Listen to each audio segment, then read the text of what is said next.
안녕하세요. 자, 오늘 우리가 함께 파헤쳐볼 이야기는 바로 법전에서 우주까지 권력의 해부입니다. 고대의 법률에서부터 저 먼 우주의 질서, 그리고 우리가 배우는 역사에 이르기까지 우리 사회를 움직이는 보이지 않는 힘, 그러니까 권력이라는 게 대체 어떤 구조로 되어 있는지 한번 샅샅이 뜯어보겠습니다. 그럼 한번 시작해볼까요? 시작부터 제가 아주 흥미로운 질문을 하나 던져볼게요. 저 멀리 메소포타미아의 돌에 새겨진 오래된 법전, 그리고 조선시대 궁궐을 피바람으로 몰아넣었던 치열한 정치 싸움, 마지막으로 밤하늘을 보는 우리 눈을 완전히 바꿔버린 혁명적인 우주관. 이 세 가지 전혀 상관없어 보이잖아요. 과연 이들 사이에 어떤 공통점이 숨어 있을까요? 오늘 우리는 이 수수께끼를 함께 풀어갈 겁니다. 자, 우리 이야기의 첫 장은 바로 사회 질서의 가장 근본적인 설계도, 즉 법이 어떻게 탄생했는지부터 시작합니다. 그 첫 번째 단서가 바로 여기에 있습니다. 함무라비 법전이죠. 지금으로부터 거의 4,000년 전에 만들어진 이 법전은요, 혼돈 속에서 질서를 만들려는 인류의 위대한 시도 중 하나였어요.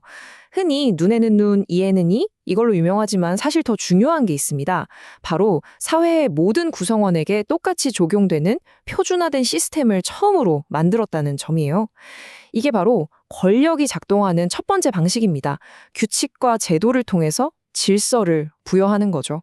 자, 이제 법이라는 추상적인 개념을 넘어서 하나의 국가가 실제로 움직이려면 어떤 구체적인 시스템이 필요한지 한번 들여다보겠습니다. 모델을 저 멀리 조선시대로 옮겨보죠. 왕국이라는 게 그냥 법전 하나, 떡 하니 있다고 저절로 굴러가는 게 아니잖아요? 그쵸? 우리 몸의 온몸 구석구석까지 신경이 뻗어 있는 것처럼 국가도 중앙의 명령을 전국 곳곳으로 전달하고 또 지방의 중요한 것들을 중앙으로 모으는 아주 정교한 신경망이 필요합니다. 조선의 이 신경망, 이게 정말 놀라울 정도로 체계적이었어요. 국경에서 적이 쳐들어오면 봉화에 불을 피워서 순식간에 서울까지 알렸던 봉수제, 또 전국에 촘촘히 깔린 역참을 통해서 공문서를 전달했고요. 각지에서 거둔 세금은 배에 실어서 한양까지 안전하게 옮기는 좋은 제도까지 있었죠. 이 모든 게 뭐냐? 바로 조선이라는 거대한 국가를 하나로 꽉 묶어주고 중앙의 힘을 전국 구석구석까지 미치게 했던 말 그대로 동맥이었던 겁니다. 그런데 말이죠. 시스템을 아무리 완벽하게 짜 놓아도 결국 그 안에서 움직이는 건 사람이잖아요. 그리고 사람들이 모이면 이념과 이해관계가 부딪히면서 반드시 마찰이 생기지 마련이죠. 자, 여기서 정말 흥미로운 두 세력이 등장합니다. 바로 훈구파와 살인파예요. 훈구파는 한마디로 왕을 만드는 데 공을 세워서 이미 막대한 부와 권력을 다 쥐고 있던 기득권 세력이었고요. 반면에 살인파는 지방에서 조용히 성리학을 공부하면서 정치는 이렇게 도덕적으로 해야 한다라는 이상을 품고 있던 신진 세력이었습니다. 한쪽은 현실의 힘을, 다른 한쪽은 도덕적 명분을 가졌던 거죠. 딱 봐도 부딪힐 것 같지 않나요? 사실 이 갈등은 불보듯 뻔한 거였어요. 권력을 독점한 훈구 세력이 점점 더 부패하기 시작하니까 이걸 지켜보던 살인파의 비판 목소리가 당연히 커졌겠죠. 시스템이 아무리 좋아도 뭐 하겠어요. 그건 운영하는 사람들이 썩어버리면 결국 문제가 터질 수밖에 없는 겁니다. 그리고 마침내 그 팽팽하던 긴장이 펑 하고 터져버린 사건이 바로 무어사화입니다.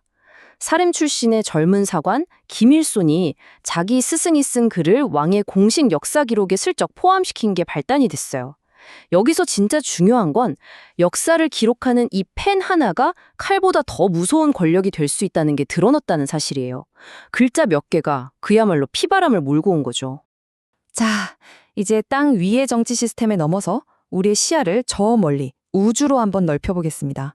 인간이 만든 시스템뿐만 아니라 우리가 세상을 이해하는 가장 근본적인 생각의 틀, 이 우주관마저도 어떻게 도전을 받고 뒤집히는지 한번 보시죠.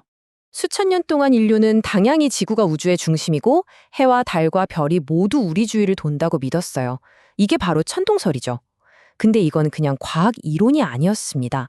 신과 인간의 관계, 세상의 질서 그 자체였어요. 그런데 갑자기 누가 나타나서 저기 사실은 태양이 중심이고 지구가 그 주위를 도는데요? 라고 말하는 거예요. 상상이 가시나요? 이건 그냥 별자리 이야기 바꾸는 수준이 아니라 세상을 떠받치던 기둥을 통째로 뽑아버리는 것과 같은 엄청난 도전이었습니다. 그리고 이 혁명적인 생각에 쐐기를 박은 사람이 나타납니다. 바로 케플러죠. 그는 행성들이 완벽한 원이 아니라 살짝 찌그러진 타원 모양으로 돈다는 걸 수학으로 딱 증명해버린 거예요. 이 순간 지동설은 그냥 그럴 수도 있겠다 하는 뜬구름 잡는 주장에서 관측과 계산으로 증명된 새로운 우주의 법칙이 된 거죠. 옛날 우주가 무너지고 새로운 우주가 탄생하는 순간이었습니다. 자, 지금까지 법, 국가, 우주, 여러 시스템을 살펴봤습니다. 이제 이 모든 걸 아우르는 어쩌면 가장 강력할 수도 있는 시스템에 대해 이야기해 볼 시간입니다. 그건 바로 역사라는 이야기 그 자체입니다.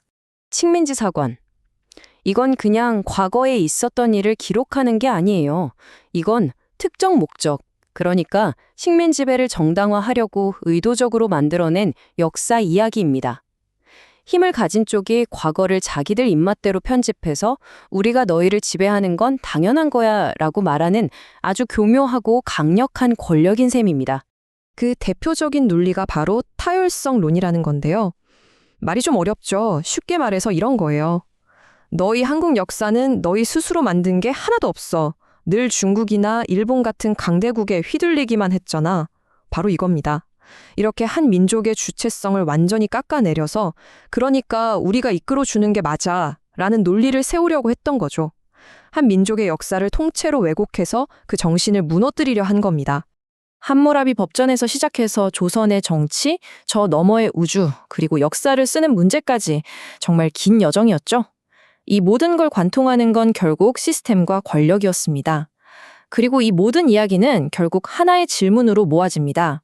만약 역사가 한편의 거대한 이야기라면 과연 그 펜은 지금 누가 쥐고 있을까요?